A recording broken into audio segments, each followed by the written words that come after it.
భీమవరం అనే పేరుకి భీముడి బహుమతి అని అర్థం. ఒక పురాణం ప్రకారం సుమారు 890-918 ఏడీలో చాళుక్య భీముడు అనే తూర్పు చాళుక్య రాజు భీమేశ్వర దేవాలయం నిర్మాణం గావించి ఈ పట్టణానికి పునాది వేశాడు. దీనిని మొదట భీమపురం అని పిలిచేవారు. కాని ఆ పేరు క్రమంగా భీమవరంగా మారింది. మహాత్మా గాంధీ 1920లో సహాయ నిరాకరణ ఉద్యమాన్ని ప్రారంభించారు. ఇది భీమవరంలో జాతీయవాదాన్ని పెంచింది. అంతేకాకుండా ఈ చిన్న పట్టణంలోని ప్రజలు బ్రిటిష్ ప్రభుత్వానికి పన్నులు చెల్లించడం మానేశారు.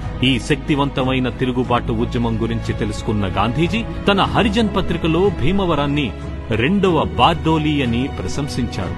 మహాత్మా గాంధీ 1932లో ఆంధ్రప్రదేశ్ పర్యటనలో భాగంగా భీమవరం వచ్చి స్వాతంత్ర్య ఉద్యమంలో అందరూ పాల్గొనవలసిన అవసరాన్ని ప్రస్తావించారు. తిలక్ నిధి అంటే స్వాతంత్ర్య నిధి కోసం విరాళాలు ఇవ్వాలని విజ్ఞప్తి చేశారు.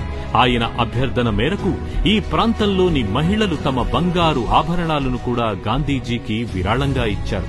భీమవరం ప్రజల దాతృత్వానికి చలించిన ఆయన భీమవరం అత్యున్నత త్యాగ భూమి అని కొనియాడారు.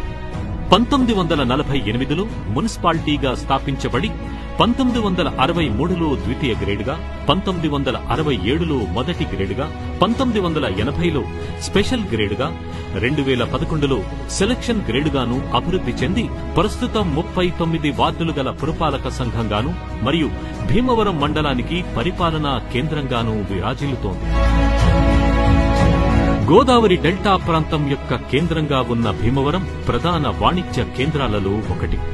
భీమవరం పట్టణం పంపిణీ కేంద్రంగాను మరియు దాని లోతట్టు ప్రాంతాలకు వాణిజ్య కేంద్రంగా పనిచేస్తోంది.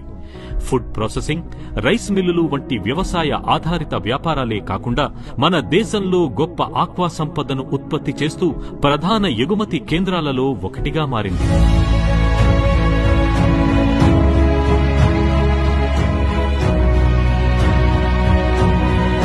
తలసరి ఆదాయం ఎక్కువగా ఉన్న పట్టణాల్లో భీమవరం పట్టణం ఒకటి. భీమవరం పట్టణం ఉన్నత విద్యకు ప్రాంతీయ కేంద్రంగా మరియు ప్రత్యేక ఆరోగ్య సేవలకు ప్రసిద్ధి చెందింది.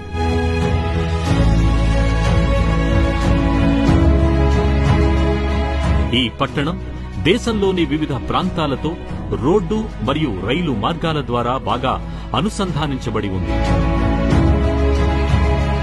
భీమవరం నగరానికే తలమానికం పంచారామాల్లో ఒకటైన సోమారామం, శ్రీ మావుళ్లమ్మ అమ్మవారు మరియు పెద అమిరంలోని జైన దేవాలయం భారతదేశంలోని పురాతన పవిత్ర జైన దేవాలయాల్లో ఒకటి.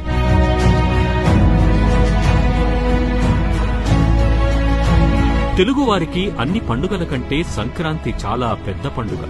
రైతులు ఆనందోత్సాహాలతో జరుపుకునే పండుగ. ముఖ్యంగా గోదావరి జిల్లాలు అయిన తూర్పు, పశ్చిమలో పండుగలు సాంప్రదాయ రీతిలో ఉంటాయి. సంక్రాంతి పండుగ అనగానే ముందుగా గుర్తు వచ్చేది భీమవరం. ఇటువంటి గొప్ప చరిత్ర, సంస్కృతి, అభివృద్ధి కలిగిన భీమవరం పట్టణానికి అందివచ్చిన గొప్ప మహర్దశ దీనిని జిల్లా కేంద్రంగా ప్రకటించడం.